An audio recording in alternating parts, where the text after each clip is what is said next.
folks.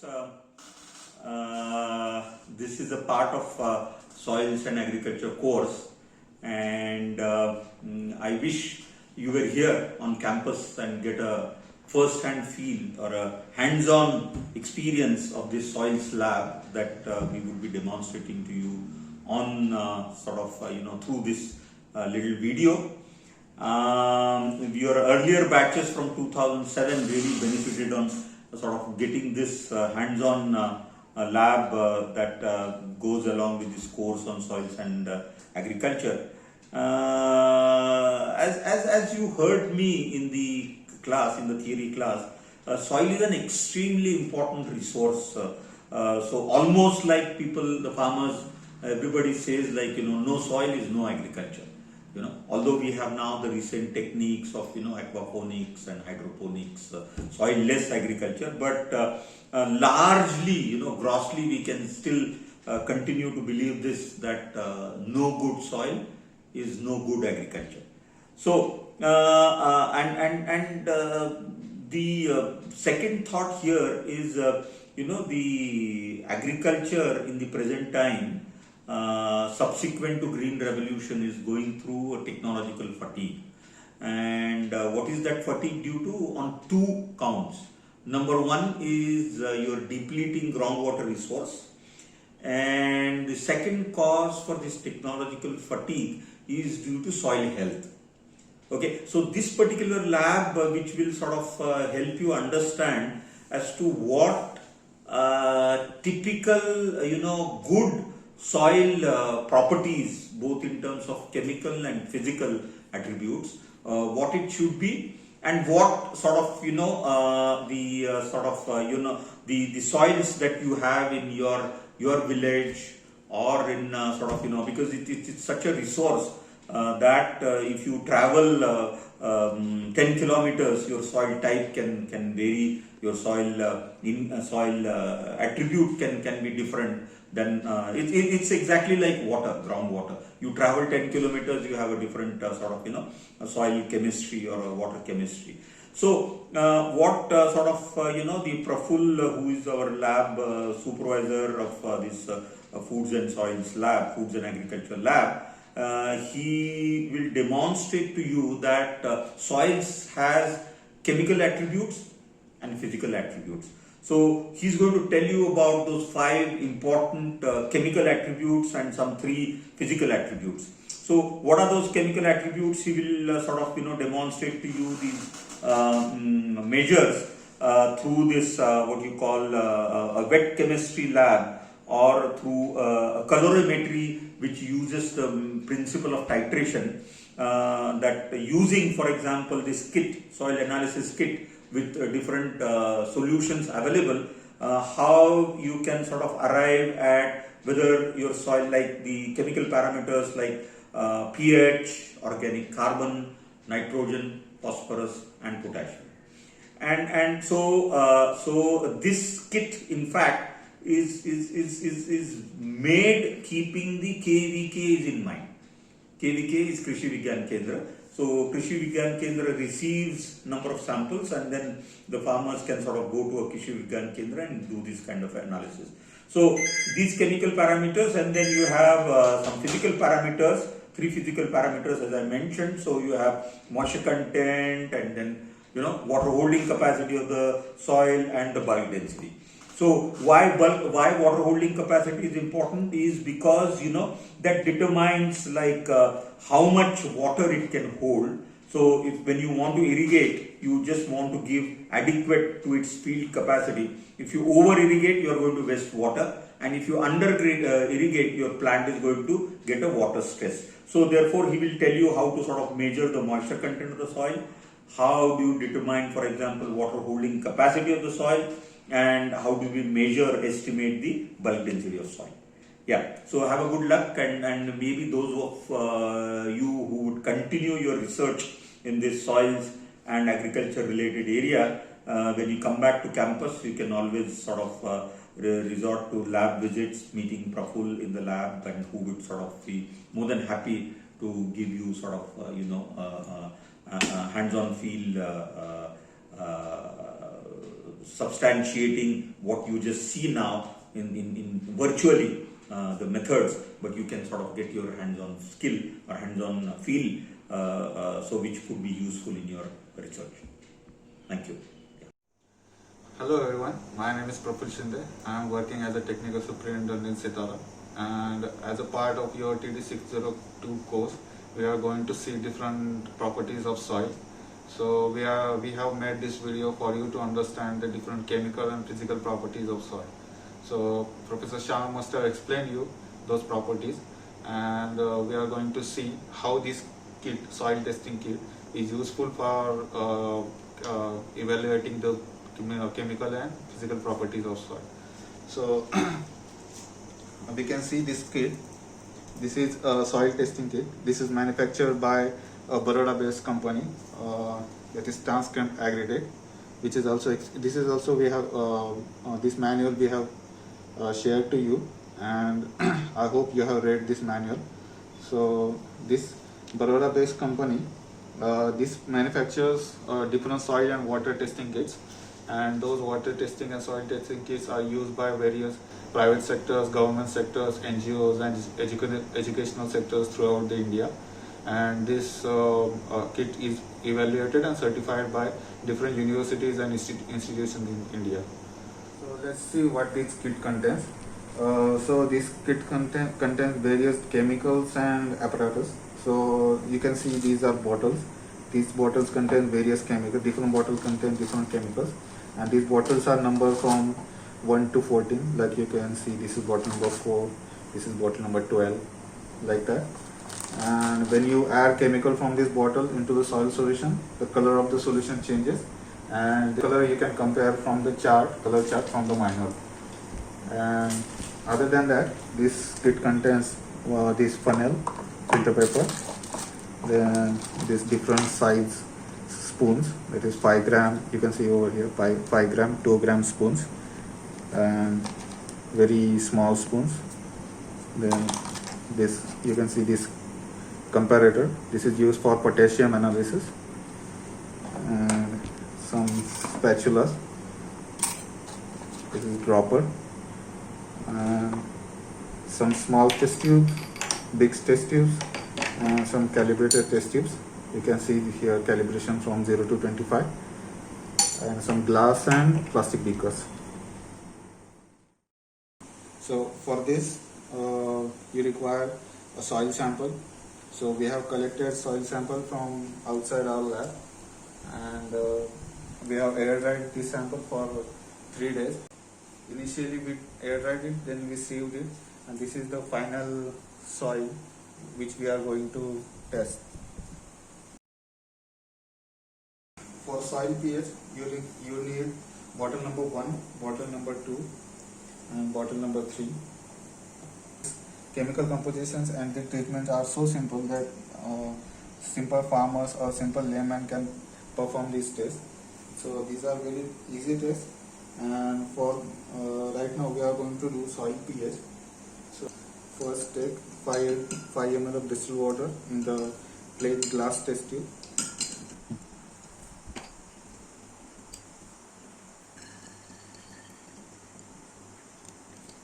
You can take 2 gram of this soil. After complete mixing, we have to add 2 tablespoons of bottle number 1. So we have to take flat steel spoon.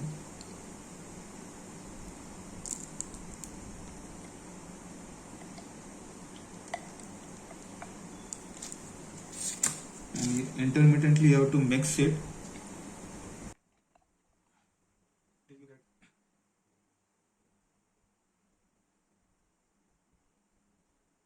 You have to keep it for 20 minutes as given in the manual.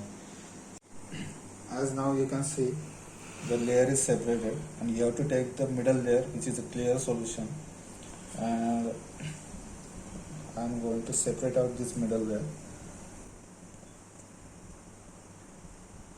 I have separated approximately 2 ml of this middle layer with the help of dropper, and we are going to put it in another clean test tube. To that 2 ml of separated solution, we are going to add solution from bottle number 2, which is approximately 2 to 3 drops. You have to compare this color with chart A and chart P given below the soil procedure, and let's see what happens. As you can see, the color appeared is between 6.5 to 7, so that we can say the soil pH is near neutral and its pH is around 6.5 to 7. If the color appears near pH 6, then you have to repeat this procedure with and you have to add 2 to 3 drops of solution from bottle number 3.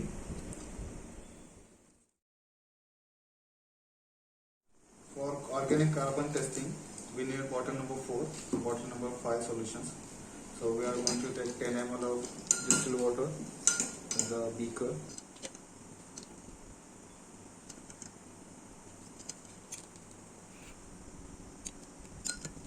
In that we are going to add 2 grams of soil, and we have to mix it properly. So after mixing, you have to quickly take 0.5 ml of this mix into another clean calibrated test tube with the help of water dropper.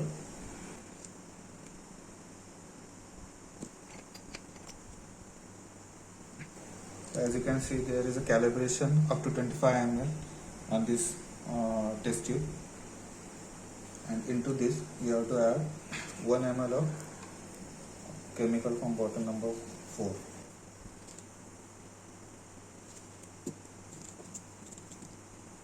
Now we have to slowly add 2 ml of water number 5.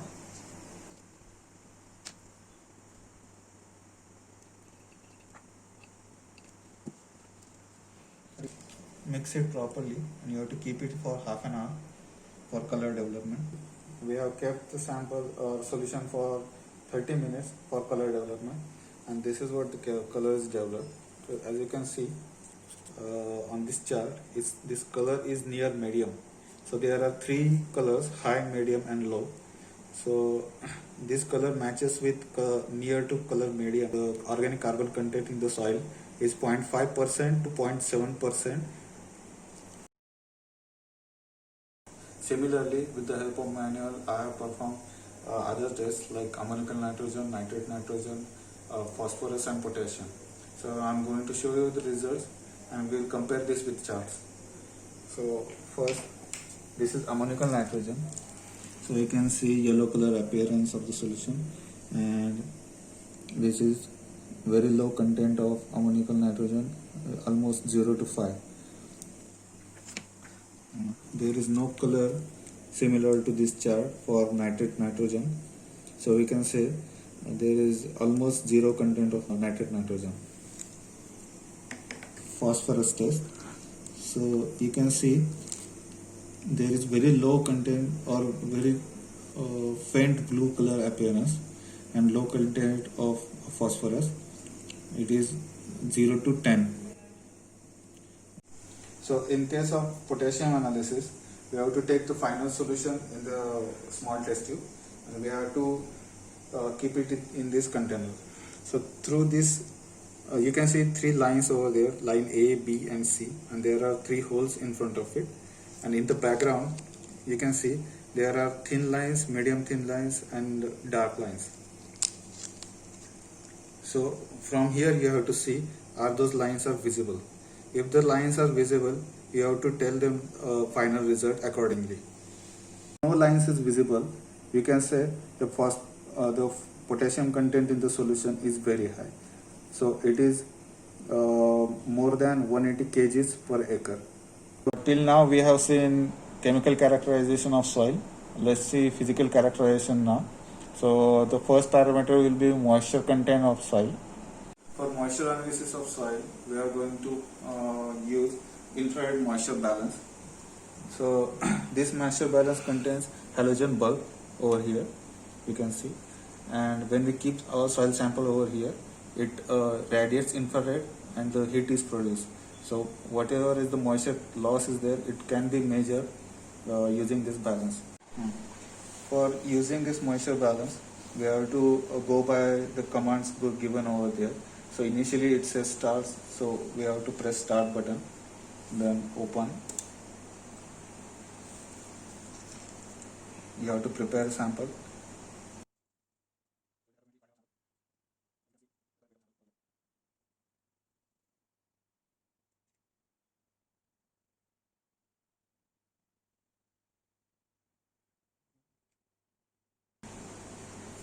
Now you have to spread it evenly. Now close the hood.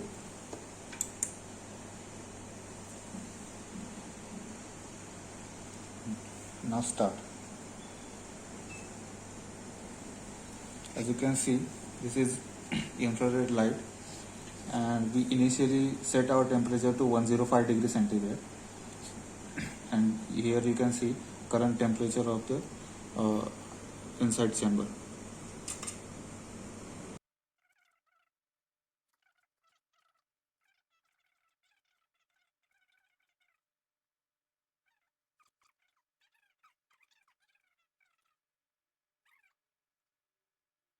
As you can see over here, when sample loses all the moisture, you can see moisture loss over here. It is almost 10.86% weight by weight, and here this is the dried soil.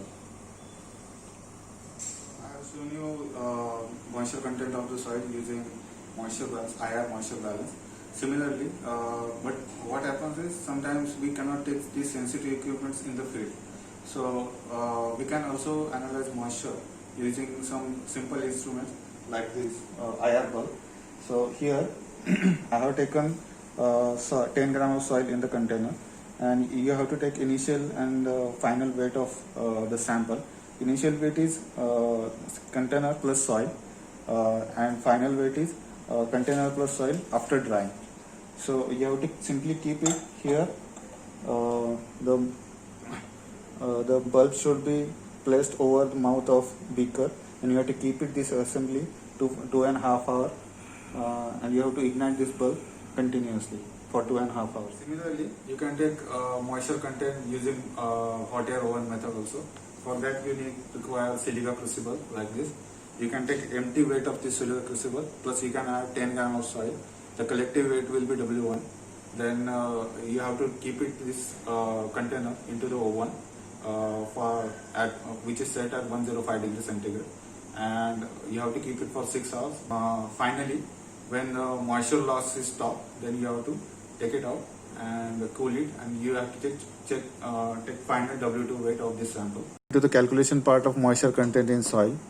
So earlier we performed moisture percent using IR moisture balance method. So it came around 10.86% weight by weight.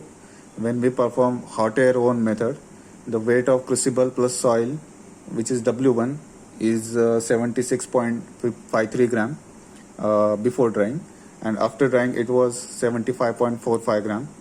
So weight of soil sample taken was 10 gram, and when we calculate using moisture percent formula, which is W1 minus W2 divided by weight of sample into 100, the results come around 10.8% weight by weight. Now we are going to see water holding capacity of soil. For that we need 2 filter papers of this size. This is the size of the bottom of the silica crucible. You can see this is there are pores on the bottom of this crucible. These pores are useful when you keep this silica crucible in the water. The water will seep in through these pores. Okay. So we need 2 filter papers for this of same size. One filter paper you can keep inside the silica crucible at the bottom like this. For this experiment you have to take dry weight of similar filter paper. Then again you have to moisten it with water, and again you have to check weight. So the difference between this dry filter paper and moistened filter paper will be the moisture absorbed by the filter paper at the bottom of silica crucible. Now you have to take weight of this crucible having this filter paper at the bottom. We'll check weight.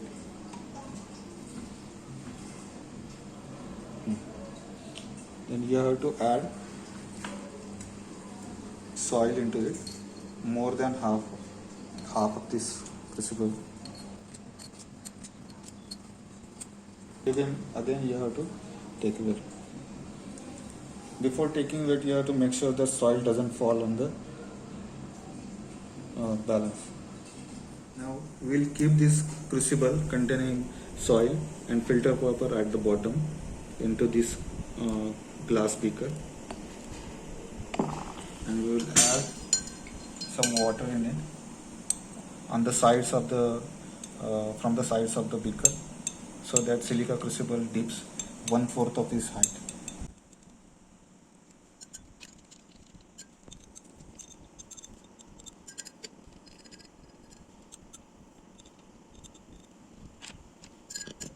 So initial weight of silica crucible having filter paper was W1. Then we added soil.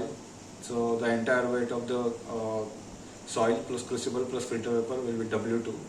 Now we will keep this assembly overnight as it is, so that the water will seep in through these pores of the silica crucible, and it will absorb moisture, and we have to keep it overnight for saturation.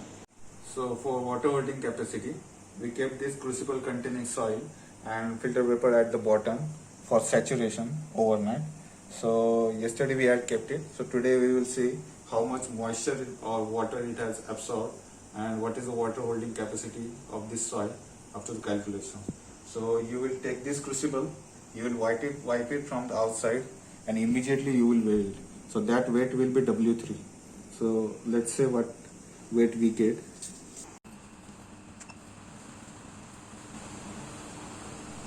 So now we have all the values of for calculation of water holding capacity of soil. So by using formula, the percent water holding capacity of soil what we have got is 78.82%. Now we will calculate true density of soil. So for that we need this specific gravity bottle. This glass bottle is also called as pycnometer, and it has 25 ml of volume, and it has when stopper is on, the entire volume in the container is 25 ml. So you have to take empty weight of this container with stopper on. Now you have to fill this bottle with distilled water.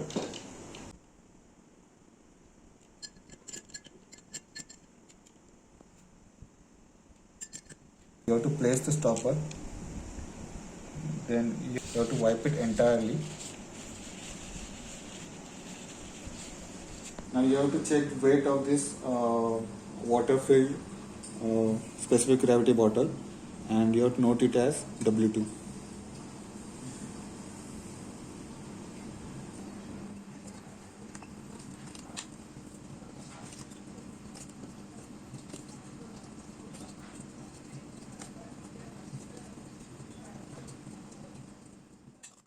Another beaker, and into that you have to add 10 gram of wet soil, and you have to mix this soil into the water.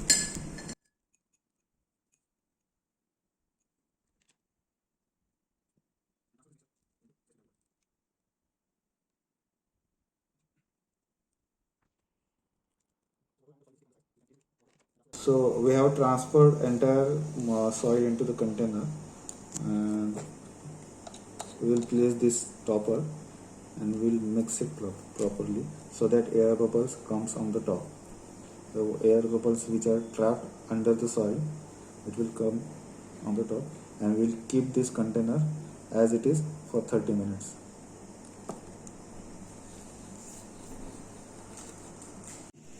After 30 minutes, whatever air bubbles came on the top of the bottle, we will replace it with water. Put on stopper, let the excess water drain out. We will wipe it, and we will check the weight of this specific gravity bottle containing water plus soil, and that weight will be W3. You have weights W1, W2 and W3. W1 is weight of empty specific gravity water, WT is specific gravity water plus water, and W3 is soil plus water plus specific gravity water. And you have weight of soil, that is 10 gram. So you can calculate volume of water replaced by soil using formula W2 plus 10 minus W3. By using the formula, it comes around 2.26. Initially we took only true density of soil, which contained only density of soil particles. Now we are going to see bulk density. The bulk will contain soil with moisture in it and certain voids, the voids and empty spaces in the soil. So for that we will need to dig this pipe inside the soil from earlier which we have taken, and then from that we will take out the bulk and we will measure the volume and mass of that bulk. Now, as you can see, the bulk from the soil, we hammered this pipe into the soil, and we have taken out the complete ring from the soil, and we are going to scrape it out this bulk into this petri dish. We have already weighed the weight of this petri dish, empty petri dish. Then we are going to scrape it out in this soil into it, and we are going to oven it for 105 degrees centigrade. When this soil is completely dried in the oven, we are going to again take weight of the dried soil, and we are going to measure bulk density. The entire volume of this pipe is 95.52 centimeter cube. We have already taken our, we have already calculated the pipe volume of this pipe by pi r square as formula, and we are going to now check the volume of the soil. So the entire height of this pipe is 18 centimeter, 10.5 centimeter. This is empty space into the pipe, empty space from the pipe. So 18 centimeter minus 10.5 empty space is equals to 7.5. It is 7.5 centimeter is the height of the soil, and the diameter of this pipe is 2.6 centimeters.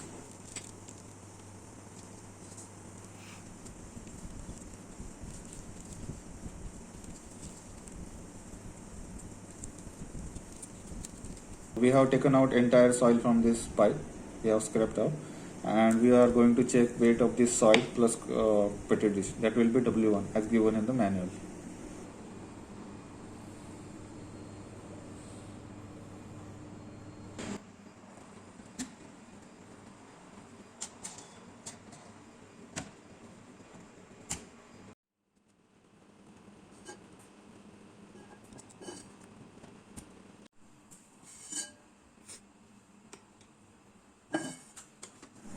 For calculation of bulk density of soil, we need to calculate the mass of soil and volume of soil. For volume of soil, we have total ring height, that is 18 centimeter. The soil ring height which we have calculated is 7.5 centimeter. We had diameter 2.6 centimeter, so radius is 1.3 centimeter. And by using formula pi r square s, the volume soil volume what we have get is 39.8 centimeter cube. The mass of oven dried soil what we have got is 46.01 gram, and using formula of bulk density, a mass of oven dried soil divided by volume of soil ring, the bulk density what we have got is 1.15 gram per centimeter cube. For calculation of porosity and void ratio of soil, we need particle density or true density and bulk density of soil, which we have seen in earlier calculation, and we have both the values for true density and bulk density of soil. So when we calculate the porosity using formula 1 minus bulk density divided by particle density, it comes 0.49, and when we calculate void ratio using porosity, it comes 0.96.